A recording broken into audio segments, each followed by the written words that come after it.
해야전은 이제 해화 로타리에서 해화로 방향으로 두 번째 위치한 건물인데요. 1964년도에 준공했던 건물을 리모델링해서 아이들의 공간으로 이제 탈바꿈한 그런 프로젝트입니다.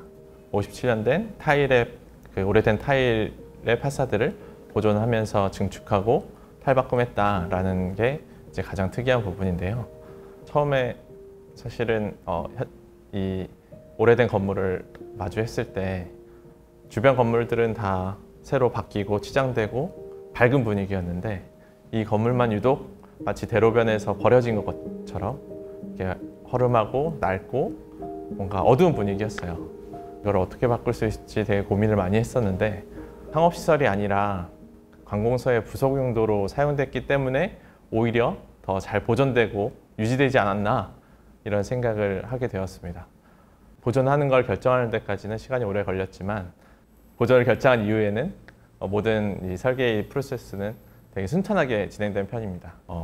상부에 이제 증축되는 건물, 3층에 증축되는 구조물은 파사드와 대립되지 않도록 비틀고 뒤로 좀 물러나게 한다든지, 그리고 단열을 이렇게 추가하면서 두꺼워진 벽체에 창을 끼울 때 파사드를 좀 더 돋보이게 깊이감을 주게 하기 위해서 좀 뒤로 이렇게 물러나서 끼운다든지 하는 그런 이제 건축 태도를 취하는 것들이 그 파사드를 더 돋보이게 하자라는 목표가 있었기 때문에 더 쉽게 결정되고 진행되었던 것 같습니다. 처음에 저희가 제안을 했을 때는 거의 모든 대부분들이 반대를 했었습니다. 일반적인 그 사회의 시선이 뭔가 보존한다기보다는 새로운 것을 더 추구하기 때문인 것 같은데요. 다행히 종로구청장님께서 건축사 출신이시고 건축의 이런 보존에 대한 관심이 많으셔가지고 종로구청 보고 구청장 보고 이후에는 그냥 뭐 아주 순탄하게 진행됐던 것 같습니다. 이 리노베이션, 특히 공공건축 리노베이션 프로젝트 같은 경우는 사실 저희가 하게 된 이유가 여러 건축가들을 거쳐서 다 고사하시고 저희한테 오는 경우들이 많았어요.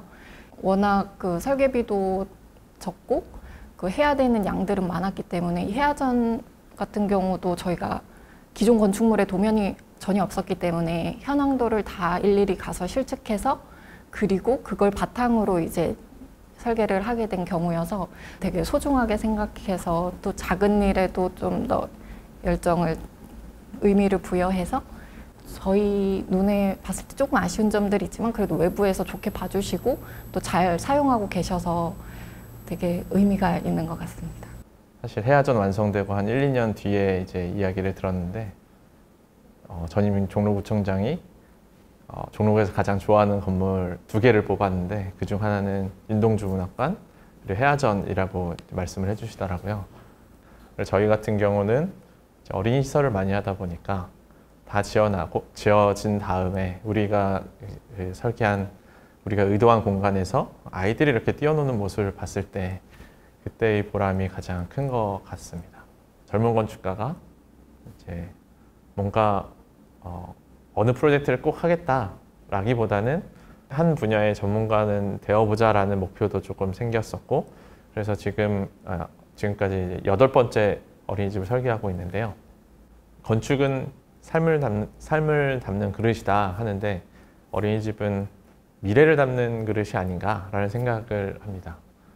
아이들의 활동을 의도해서 공간을 만들어도 전혀 새로운 방향으로 이용하기도 하고, 그래서 무한한 가능성이 있는 건축이 아닌가? 근데 저희의 그 설계 특성이 뭐 이렇게 대단한 철학을 가지고 있지는 않지만 기본적으로 그 땅이 가진 가능성, 잠재력 이런 거를 좀 초기에 많이 검토하고 그리고 공부해서 이제 발견하려고 하는 편인 것 같아요. 리모델링 프로젝트를 할 때 저희의 자세는 옛것을 존중해야 된다라는 기본적인 자세는 있습니다. 근데 그 옛것이라는 게 무엇이냐? 이제 프로젝트나 여건에 따라 다르겠지만 이전 설계자일 수도 있고 이전에 그냥 구조물일 수도 있고 단순한 그 재료, 오래된 재료일 수도 있을 것 같아요.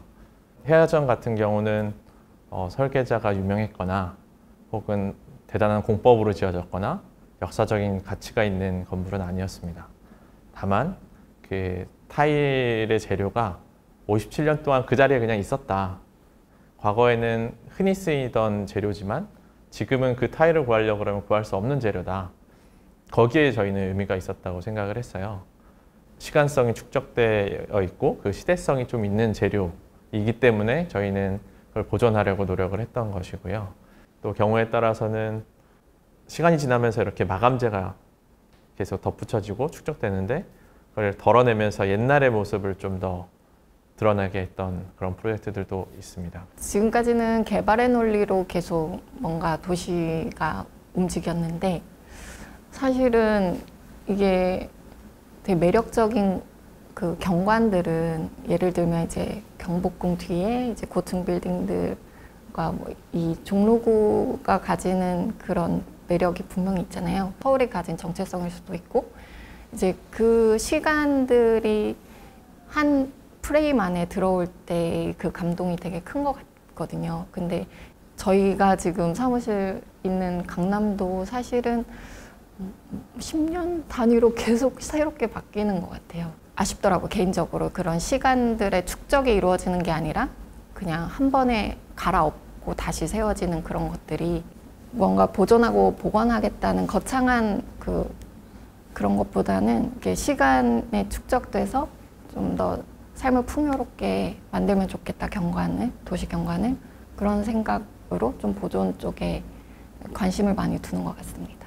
어린 시절에 도시가 주는 그 영향들이 되게 크잖아요. 도시나 건축이 주는 영향이 큰데 어렸을 때 봤던 건물이 갑자기 없어지고 새로운 건물이 나타나고 그런 풍경들이 갑자기 확확 바뀌는 것이 아니라 이제 내가 어렸을 때 경험했던 건축, 도시, 그 골목길 뭐 이런 흔적들이 좀 남아 있어서 나중에 이제 커서 봤을 때 아, 내가 어렸을 때 보았던 풍경이구나, 뭐 건물이구나 이런 것들을 좀 느끼면 좋을 것 같아요. 다음 세대에도 뭐 이렇게 지금처럼 건강한 건축과 도시가 계속 쌓여가서 풍성한 풍경이 됐으면 하는 게 저희의 바람이고 좀 미약하지만 계속해서 이제 그런 일들을 하면서 도시의 작은 점들을 조금씩 늘려가면 좀 더 아름다운 도시가 되지 않을까라는